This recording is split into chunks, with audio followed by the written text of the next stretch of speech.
Listen to me. Close your eyes for a second. I'm serious. Visualize this. The heat haze shimmering off the Monza tarmac. That wavy, fever dream blur that makes everything look surreal. The scent of high-octane racing fuel hitting your nose, mixed with that sharp, bitter aroma of a double espresso wafting from the Ferrari hospitality suite.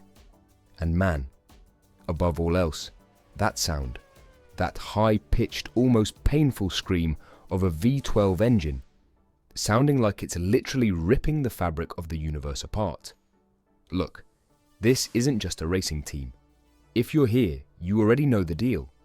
Ferrari is a religion that just happens to build cars on the side. It's the highest privilege a human being can have. But at the exact same time, it's the heaviest burden an athlete will ever carry. Period.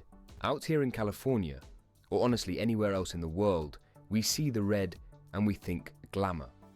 We see the prancing horse and we think status. But the reality behind those curtains in Maranello, it's a straight-up meat grinder. It's a Shark Tank of relentless politics, an Italian press that'll crown you a god on Sunday and crucify you by Monday morning, and a level of pressure that has absolutely nuked the careers of world champions like Sebastian Vettel and Fernando Alonso. Driving for Ferrari is basically living in a state of constant panic, camouflaged by Italian elegance. But among the hundreds of drivers who've walked through those sacred gates, only five, actually managed to not just survive, but to truly tame the beast. Today we're diving deep into the DNA of these chosen few. To understand who these guys are, you got to understand the man who built the myth, Enzo Ferrari. He didn't love his drivers. He saw them as spare parts. Necessary, sure, but replaceable. Enzo believed the machine was everything. And the man? The man was just the operator. To make it onto our list, having stats isn't enough. You need the guts to stare down the Maranello politics. You need the speed of a demon and the patience of a saint. Driver number 5, Alberto Ascari, the first king. Alberto Ascari wasn't just a driver.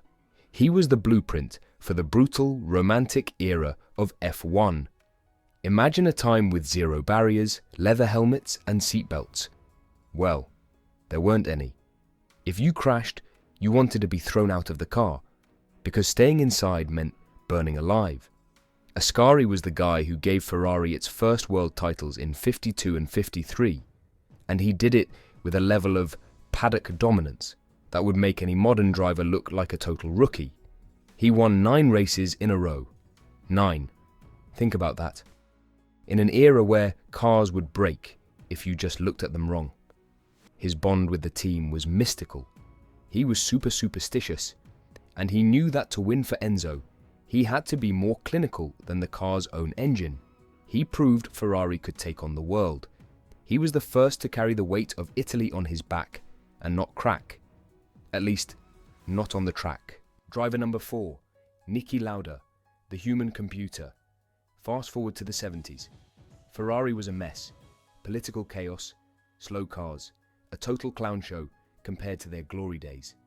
And then, this skinny Austrian guy rolls in with a level of no BS arrogance that would make a king feel humble. Niki Lauda. Lauda is the most important driver in Ferrari history for one simple reason. He was the first guy to look Enzo Ferrari in the eye and say no.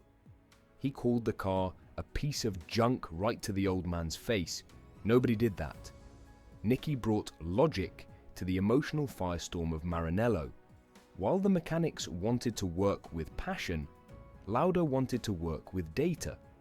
What he did in 75 and 77 was a miracle. But what makes him a Ferrari god was what happened in between. The Nürburgring fire. The priest giving him last rites in the hospital. 6 weeks later, he was back in the cockpit at Monza, bandages literally soaked in blood under his helmet, just because he couldn't stand the thought of someone else driving his red car. Lauda tamed the beast with his brain. If Lauda was the logic, our next name is pure soul. In part 1, we saw how Ferrari was built and organised, but Ferrari isn't just about trophies and points. Sometimes the DNF, did not finish, is just as legendary as the podium, as long as you went down with your foot flat on the floor.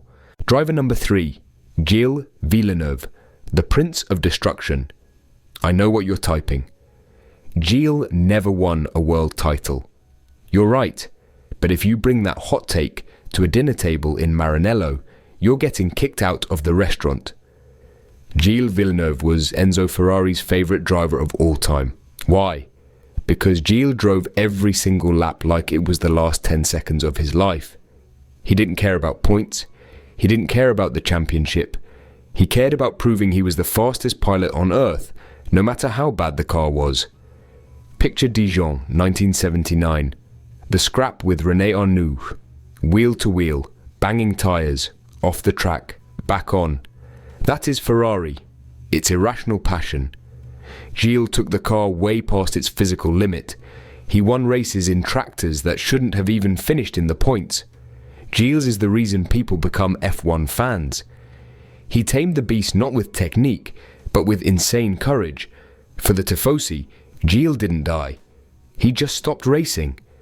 Driver number 2, Juan Manuel Fangio, the strategist Maestro. If Gilles was the heart, Juan Manuel Fangio was the supreme brain. The Argentinian blew through Ferrari like a hurricane in 1956. He was the opposite of everyone else. He didn't feel the Maranello pressure, because back then, he was actually bigger than the brand. Fangio had this surgical chill. He knew exactly when the car was going to blow up, so he'd back off. He knew exactly how to play the internal politics, so he always had the A-spec engine and the best wrenches in the garage. In a season where the team's own politics tried to sabotage him, Fangio just won the title and walked away. He didn't want the drama. He wanted the hardware. He tamed Ferrari by being the master of his own destiny. He's the reminder that to win in Italy, you gotta keep your head cold while everyone else is on fire. Driver number 1, Michael Schumacher, the perfect symbiosis. There is zero debate for number 1. Michael Schumacher didn't just drive for Ferrari, he became Ferrari. When Michael showed up in '96, the team was a total joke. Cars breaking down on the formation lap. A culture of "it's not my fault" and finger pointing. Michael changed the vibes forever. He rebuilt Maranello brick by brick. Michael spent thousands of hours testing at Fiorano. He knew the name of every mechanic, their wives' names and their kids' birthdays. He created a unit that Maranello had never seen before and hasn't seen since. Those 5 straight titles, that wasn't luck. That was total systematic domination. Michael tamed the beast by turning it into a loyal pet. He deleted the panic and injected German precision into the heart of Italian passion. He is the gold standard. The peak of what it means to be a Ferrari driver. And now, look at the future. 2025 is right around the corner. Lewis Hamilton, the guy with 7 rings, is leaving the comfort of Mercedes to step into this meat grinder. He's joining the most exclusive club on the planet.